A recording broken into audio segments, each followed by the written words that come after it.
London stopped for him. In a quiet church in Canterbury, there lived a man whose story few knew, but whose legacy echoed through all of London. His name was Nikolai.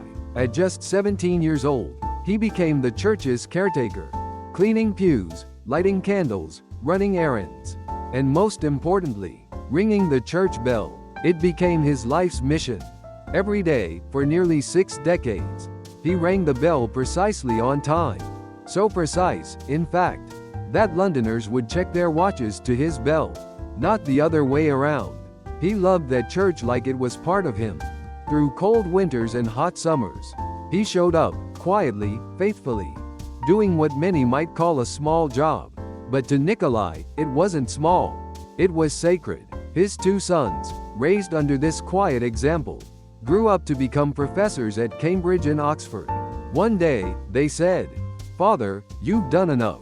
Please retire." But he smiled and said, "No, this is my calling. I will finish well." He was 76 when his body began to fail. One morning, as his family gathered to say goodbye, the time came to ring the bell. Nikolai stood up, dressed himself, and with trembling legs, walked to the bell tower. He rang it one last time.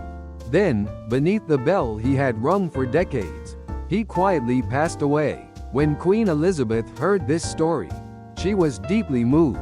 She ordered that Nikolai be buried in the royal cemetery, a place reserved for the most honored.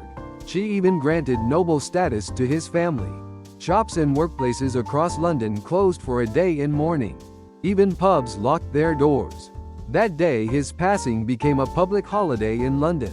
Not for a king, not for a nobleman, but for a humble bell ringer, who did his simple duty with extraordinary faith.